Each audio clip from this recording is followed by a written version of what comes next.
تعالیٰ عنہ خلیفہ اول، چاروں خلفاء میں سے خلیفہ اول جناب سیدنا صدیق اکبر رضی اللہ تعالی عنہ۔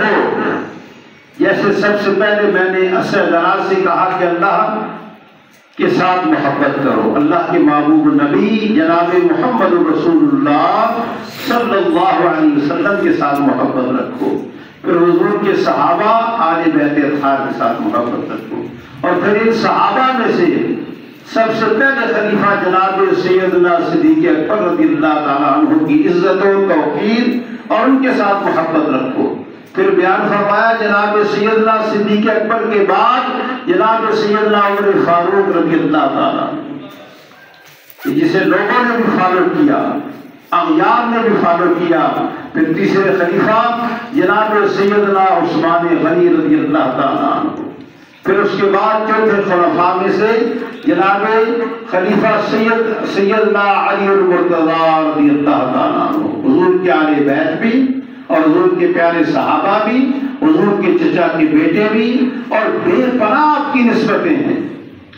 لیکن کیا ہے، اگر فرماتے ہیں کہ حضور کی عمر ہوتا تو میں اس سے بھی آگے جا رہا، لیکن کیوں کہ صحابہ نے وہ اجتہاد کیا، اور صحابہ نے صرف ایک جناب سیدنا عمر سیدنا ابوبکر صدیق پہلے، جناب سیدنا عمر فاروق بعد میں، اور جناب سیدنا عثمان غنی اور جناب سیدنا علی المرتضیٰ رضی اللہ تعالیٰ عنہ۔ اور یہ آیا مبارکہ مفسرین سورہ والدین کی 29ویں آیت ہے، اور 29واں یہ سورت ہے، اور 17ویں اور 18ویں آیت کریمہ ہے سورہ والدین آخری پارے میں کہ وَسَيُجَنَّبُهَا الْأَتْقَى الَّذِي یؤتی مالہ یتزکیٰ۔ قرآن نے کیا ارشاد فرمایا، اور بہت جلد اس سے دور رکھا جائے گا کہ جو سب سے بڑا پرہیزگار ہے، الذی یؤتی مالہ یتزکیٰ، جو اپنا مال دیتا ہے ستھرا ہو، صاف ہو جائے میرا مال، وہ مال اس لیے پیش کرتا ہے۔ اور اس کے بارے میں ارشاد فرما دیا گیا کہ اس آیت میں اور اس کے بعد والی آیت کا خلاصہ اس میں بیان کیا گیا ہے۔ تو اس میں بیان فرمایا اور سب سے پرہیزگار اس بھڑکتی آگ سے دور رکھا جائے گا۔ دیکھو نا، جنہوں نے ساری زندگی چلنا سرکار کے ساتھ، بیٹھنا سرکار کے ساتھ، سفر حضرت کے ساتھی جناب سیدنا صدیق اکبر رضی اللہ تعالیٰ عنہ، جناب غار ثور میں بھی جانے والے سیدنا صدیق اکبر رضی اللہ تعالیٰ عنہ، اور جو اللہ تعالیٰ کی راہ میں اپنا مال ریاکاری کو چھوڑ کر نمائش کے طور پر خرچ نہیں کیا، بلکہ بغیر ریاکاری کے، بغیر نمائش کے انہوں نے کیا کیا، اللہ کی بارگاہ میں اپنا مال خرچ کیا۔ وہ ہے جناب سیدنا صدیق اکبر رضی اللہ تعالیٰ عنہ۔ یہ تو صحابہ بڑی شان والے ہیں دوستوں۔ ہم تو اگر ان کی تنقیص کریں گے نا تو چھوٹا منہ اور بڑی بات ہے۔ صحابہ بھی بہت اعلیٰ ہیں، آل بیت اطہار بھی بہت اعلیٰ ہیں، ٹھیک ہے نا جی۔ اللہ تعالیٰ کی بارگاہ میں ان کی پاکیزگی ملی ہے اس آیا مبارکہ میں۔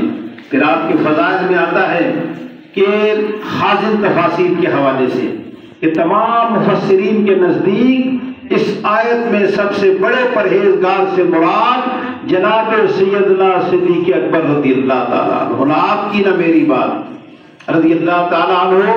یہ تفسیر خازن، اور انہوں نے یہ بات کہی، پھر فرمایا کہ اسی سے جناب سیدنا صدیق اکبر رضی اللہ تعالیٰ عنہ دنیا میں ان سے کوئی گناہ سرزد نہ ہوگا۔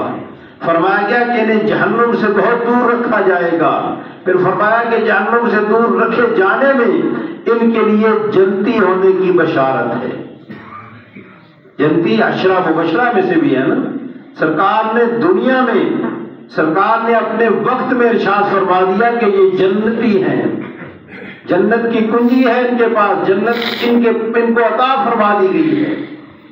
ان عشرہ مبشرہ میں سے جناب سیدنا صدیق اکبر رضی اللہ تعالیٰ عنہ بھی ہے۔ چوتھی بات، جناب سید المرسلین صلی اللہ تعالیٰ علیہ وآلہ وسلم کی امت میں سے سب سے بڑے متقی و پرہیزگار جناب سیدنا ابوبکر صدیق رضی اللہ تعالیٰ۔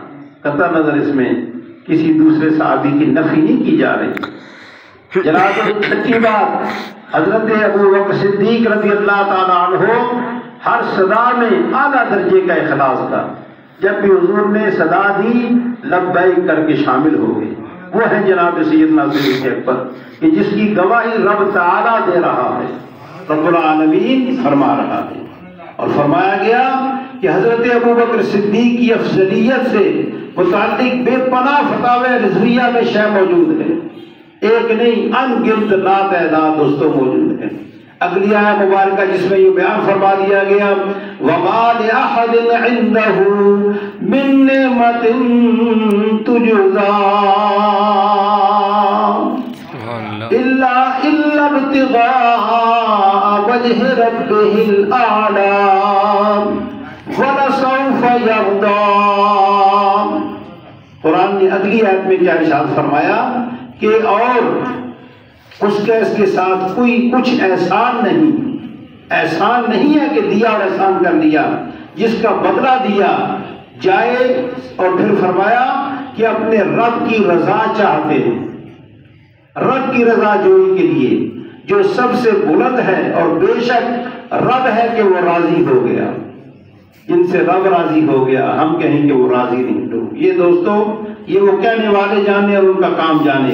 وَمَا لِأَحَدٍ عِنْدَهُ مِن نِعْمَةٍ تُجْزَىٰ، اور کسی کا اس کے اوپر کچھ احسان نہیں جس کا بدلہ دیا جانا. شان صدیق اکبر رضی اللہ تعالی عنہ فرماتے ہیں کہ حضرت بلال رضی اللہ تعالی عنہ کو بہت مہنگی قیمت کے ساتھ، بڑی ارزاں قیمت تھی، یہودی بڑھاتا گیا وہ ان کا امیہ ابن حلب، جو یہودی کہہ رہا ہوں، امیہ ابن حلب بڑھاتا رہا ان کی قیمت کہ بھئی شاید سیدنا صدیق اکبر اس کو نہ خریدیں، ایک حصہ دے دیں، یہ دے دیں. فرمایا گیا کہ آزاد کیا اور کفار کو حیرت ہوئی کہ انہوں نے کہا کہ اے جناب سیدنا صدیق اکبر رضی اللہ تعالیٰ عنہ یہ ایسا کیوں کیا ہے؟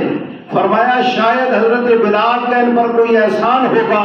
تو یہ آیت مبارکہ نازل ہوئی کہ میرے اوپر کوئی احسان نہیں، یہ اللہ کی رضا جوئی رب کو راضی کرنے کے لیے، رب کے رسول کو راضی کرنے کے لیے عمل کیا، یہ نہیں کہ نہیں. پھر آگے ارشاد فرما دیا گیا جناب سیدنا صدیق اکبر نے ایسا اس لیے کیا اتنی مہنگی قیمت کے ساتھ کہ اللہ کے محبوب نبی کے ساتھ ان کی محبت تھی. عہد کے نعرے لگا رہے تھے، جب بھی انہیں تکلیف پہنچاتے وہ عہد کرتے، عہد یا رب کی ندا ادا کرتے. تو فرمایا گیا کہ اس انداز سے وہ دینا نہیں چاہ رہے تھے. جب دگنا کر دیا گیا اس سے جو اس نے مانگا، کیونکہ کافر کے نظر میں دنیا اور ہمارے جو اسلاف تھے، ہمارے صحابہ، ان کی نظر میں دنیا حقیر شے تھی. دوستوں اب ہم نے بڑی بنا لی نا، ہمیں بھی چاہیے ان کے پیچھے چلنا.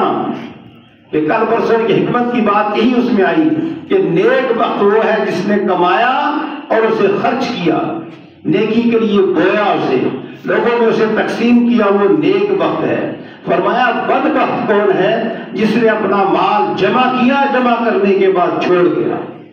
کن کے لیے چھوڑ گیا؟ اب اس کے اوپر جو وہ چاہیں یلغار مچائیں، جو اسے چاہیں وہ کریں.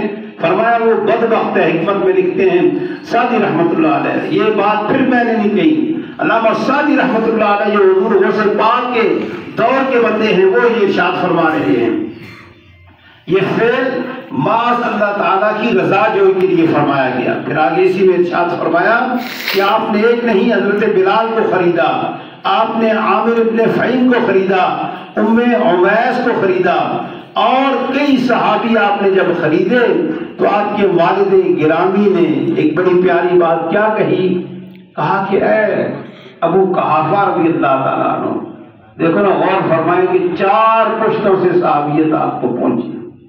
اب یہ نہیں کہ آپ کی فضیلت بیان کر رہے ہیں تو اس میں دوسرے صحابہ کی فضیلت کم ہوگی، نہیں، ان کی فضیلت اپنی جگہ ممتاز ہے.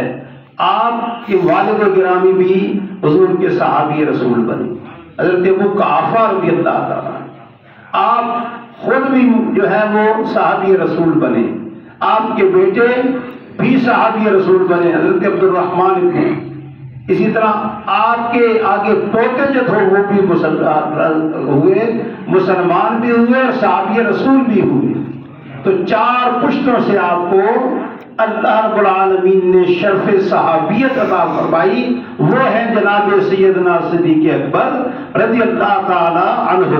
انہی کے بارے میں تو ارشاد فرمایا گیا کہ اللہ نے کسی بڑے پیاری سی بات کسی نے کہہ دی کہ انہوں نے کیا بیان کیا، فرمایا کہ بیاں ہو کس بان سے مرتبہ صدیق اکبر کا، بیاں ہو کس بان سے مرتبہ صدیق اکبر کا، کہ ہے یار غار محبوب خدا صدیق اکبر کا. اس میں غور فرمائیں کہ غار ثور قرآن کریم میں بھی اس کی آیا نا بیان دیکھیں کہ اس غار ثور کی نیکی جناب سیدنا عمر فاروق عرض کیا کرتے تھے، اے میرے پیارے صدیق کو ایک غار ثور کی نیکی مجھے دے دے، میری ساریاں نیکیاں لے لے. کیونکہ سرکار فرماتے تھے نا کہ بھئی ساری نیکیاں ایک طرف رکھ دیں، ایک غار ثور کی نیکی جو اپنی محبت سے جناب سرکار دو علیہ وسلم کو اپنے کاندھا مبارک کے اوپر کندھوں کے اوپر اٹھایا اور اٹھا کے غار ثور نیچے سے بٹھا کے سرکار کے اوپر لے کر گئی.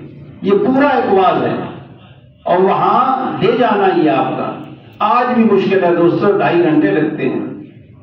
آج بھی مشکل ہے غار ثور میں جانا، اور یہ جائے کہ اس وقت دشواری کا ٹائم گھاٹیوں میں ہوگا معاملہ، اور وہاں اٹھا کے اپنے محبوب نبی جناب محمد رسول اللہ صلی اللہ علیہ وآلہ وسلم کو ساتھ دے کر کے، اور اس لیے وہ کہنے لگے نا جناب سیدنا، بڑی پیاری ایک بات جناب مائی صاحبہ کی یاد آ گئی.